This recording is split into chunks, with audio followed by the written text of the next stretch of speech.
YouTube, welcome back to my channel. You guys are going to love this one. A quite well-known political figurehead over here in British politics actually came for Meghan and Harry regarding their Commonwealth speech that they done with the Queen's Commonwealth Trust on Zoom. That's it, that they done on a Zoom call. And I watched this Zoom call, and I'm really sorry guys, I have gotten to this a bit late. I had a little look at it and it was quite entertaining to see the black guy on the Zoom call, his face expressions as Meghan was banging on about the Commonwealth and going to places that are uncomfortable and preaching and really feeling herself, wasn't she? She was really feeling herself, and then she was doe-eyedly gazing into, I don't know what it seemed to be, the side of Harry's head as he was saying A, B, C and D, and they just looked so disingenuous. They looked fake. It was uncomfortable to watch, especially seeing Meghan going into that preachy, self-righteous tone, saying words of really convoluted nothing, talking about the future of the Commonwealth. The last time I checked, you left. This is what I don't understand about Meghan and Harry. Why are they having an opinion? And this is something that Andrew Neil said, and I'm glad he said it.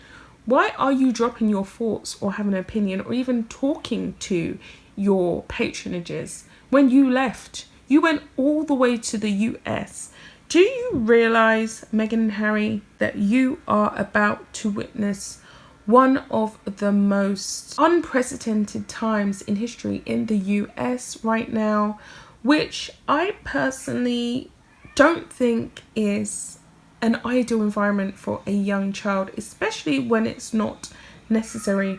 But they have a lot of things brewing. Talking to their patronages, preaching at the world, they need to move back to the UK with immediacy.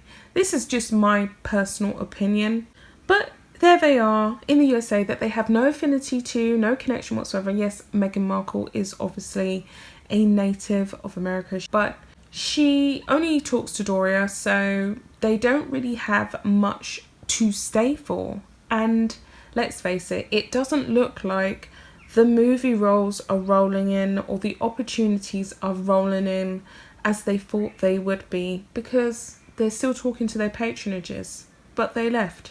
It doesn't make any sense, and as Andrew Neil said, what does it have to do with them? I think we're all asking ourselves these questions. Why are you preaching at us? Why are you talking about our past transgressions, our past mistakes, Harry? You haven't even apologised for your own.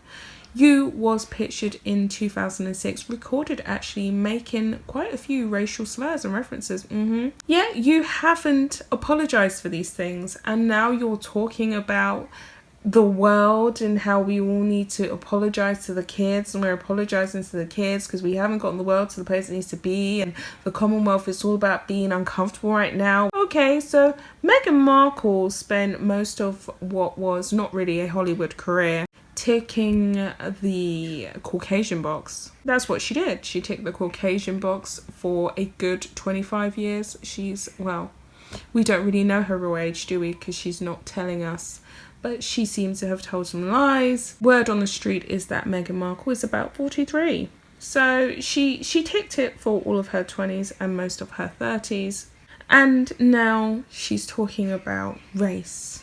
And she's got all preachy. Now, it never bothered you before when you was trying to get the Caucasian roles in Hollywood. Race was never really of concern. But the truth of the matter is, I think we all know this in our hearts, that Meghan Markle doesn't care about race. She cares about financial improvements, financial gain. That's what it seems to be. Her and Harry alike. Harry has joined her in this crusade. Now, they're trying to be like Michelle and Barack Obama and Hillary and Bill Clinton, but you've got to do what Michelle and Barack Obama and Hillary and Bill Clinton done in order to get on that level. regardless of whether they're signed up to their speaking agency, because that's also out there. They're now signed up to the same PR agency as them, or speaking engagements, but they don't really have a lot to say. They haven't really done enough. Meghan Markle married into a historical family, a powerful family, a well-known family. But before then, we didn't know who she was, especially not outside of Canada. She was just on Suits. Harry, on the other hand, is literally born with a silver spoon in his mouth, and now he's telling us to think about our past mistakes and to apologise for them. Who does he really think he is? And what does it have to do with him?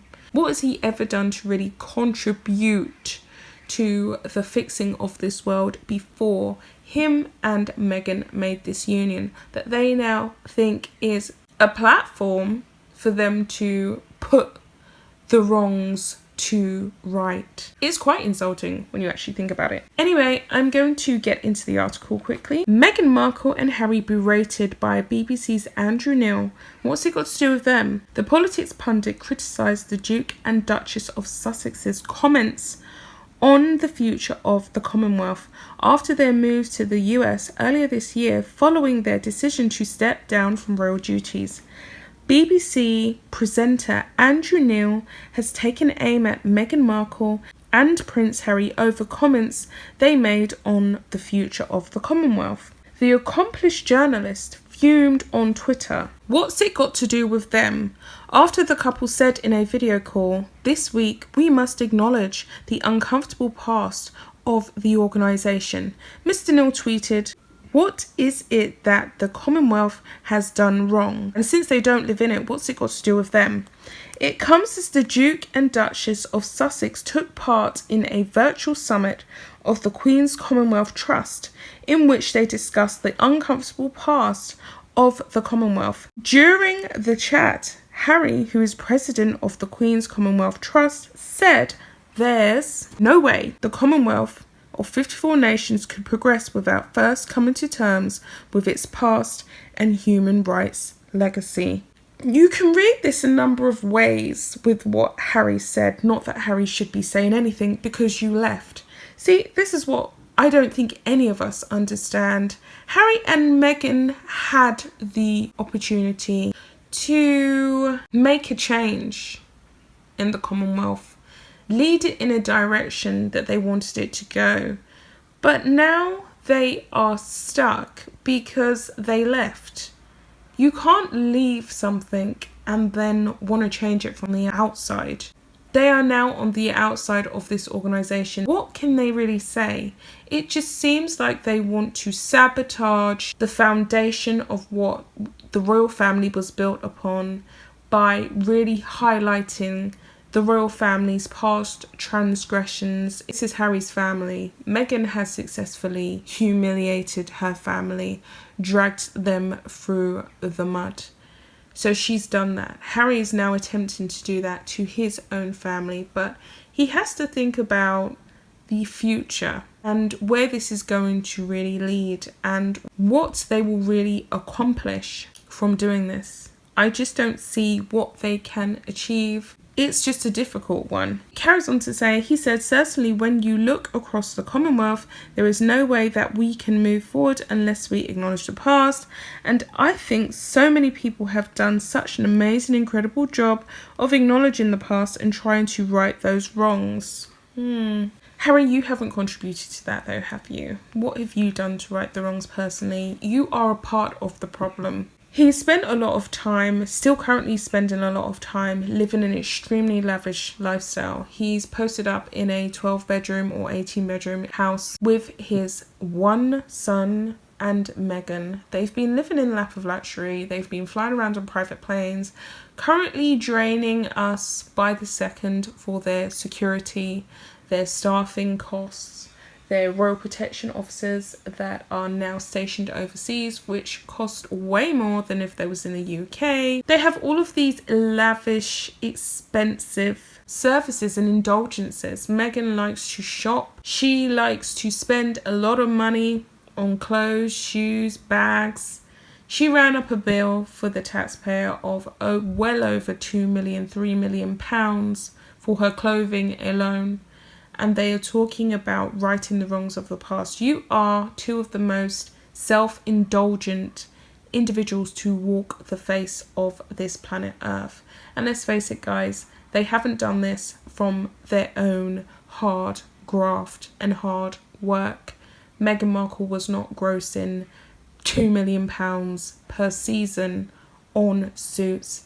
Harry hasn't worked a day in his life. Okay, maybe he served in the military, because I've been called out for that, but I'm sorry, but there's no one who works for the military that is earning enough money to have a £44 million wedding. I find it baffling and astonishing, really. I'm going to carry on quickly here. It's not going to be easy, and in some cases it's not going to be comfortable, but it needs to be done, because guess what? Everybody benefits. Meghan continued, this is their rambling speech, "We have to, in this moment in time, say we're going to have to be a little uncomfortable right now, because it's only in pushing through that discomfort that we get to the other side of this and find the place, as you're pointing out, where a high tide raises all ships." Mr. Neil's comments sparked a debate, with some coming to the prince's defense. One chimed, "Are they allowed to have options?" Another said, "There's nothing controversial in the prince's comments here. He and Meghan are using their public profile and connection to the British state to raise awareness and push for change." But others agreed with Mr. Neil's assessment and went on to accuse Harry of undermining the interests of the UK. Harry doesn't just undermine the interests of the UK. Harry financially is crippling the UK as we speak. The discussion about the Commonwealth's colonial history is a subject close to Harry and Meghan. The hypocrisy of it all. She didn't have any problem enjoying the benefits of the foundation of colonialism and capitalism and imperialism. She had no problem spending that money, spending millions and millions and millions of pounds. She's enjoyed it. She's still enjoying it. She still has access to private planes, and now she wants to call it out. Anyway, guys, I'm going to end it there, because there's just so many ways you can look at this, and there's so many things that I would like to say about this. Maybe I'll come back to this, because it is a complex one. Anyway, guys, I'm going to go. Bye.